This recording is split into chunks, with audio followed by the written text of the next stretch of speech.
కడప యోగి వేమన విశ్వవిద్యాలయం ఒకేసారి 4 స్నాతకోత్సవాలను ఇవాళ నిర్వహించనుంది. ఇందుకోసం ఏర్పాట్లు ఘనంగా చేసింది. కార్యక్రమానికి గవర్నర్ జస్టిస్ అబ్దుల్ నజీర్ ముఖ్య అతిథిగా హాజరు కానున్నారు. 2 దశాబ్దాల యూనివర్సిటీ చరిత్రలో స్నాతకోత్సవానికి తొలిసారిగా గవర్నర్ హాజరవుతుండటం విశేషం. 4 స్నాతకోత్సవాలకు కలిపి 13,600 మంది డిగ్రీ, పీజీ విద్యార్థులకు పట్టాలు అందజేస్తారు. 1,200 మంది విద్యార్థులు ప్రత్యక్షంగా హాజరై గవర్నర్ చేతుల మీదుగా పట్టాలు అందుకోనున్నారు. వీరిలో 176 మందికి గోల్డ్ మెడల్స్ అందివ్వనున్నారు. 70 మంది పరిశోధక విద్యార్థులకు డాక్టరేట్లు ఇవ్వనున్నారు. వీరితో పాటు 2 ప్రముఖులకు గౌరవ డాక్టరేట్లను యోగి వేమన విశ్వవిద్యాలయం ప్రదానం చేయనుంది.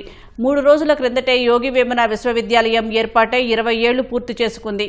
కడపలో ఉన్న పీజీ కళాశాలను యూనివర్సిటీగా మార్చగా 50 ఏళ్లు పూర్తి చేసుకుంది. అనేక డిగ్రీ, పీజీ కోర్సులను అందిస్తున్న వర్సిటీ నేటి తరం యువత ఆలోచనలకు అనుగుణంగా సాంకేతిక పరమైన కోర్సులను వచ్చే ఏడాది నుంచి అందుబాటులోకి తీసుకురానుంది. AI, machine learning, data science వంటి కోర్సులను ప్రవేశపెట్టనుంది. 2022లో మాకు 9, 10 2 కాన్వకేషన్స్ కలిపి జరిగాయి. ఇప్పుడు 11, 12, 13, 14 4 కాన్వకేషన్స్ని మేము చేస్తున్నాము.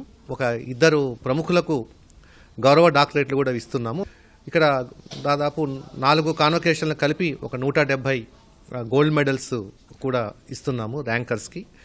అదేవిధంగా ఈ కార్యక్రమాల్లో మేము గత 4 సంవత్సరాల నుంచి ఎవరైతే పిహెచ్డీలు పొందారో వారందరికీ కూడా డిగ్రీలు ప్రదానం చేయడం జరుగుతుంది. సో మేము ఖచ్చితంగా చెప్పగలము, ఈ యోగి వేమన యూనివర్సిటీ అనేది ఒక ప్రత్యేకమైన విశ్వవిద్యాలయము.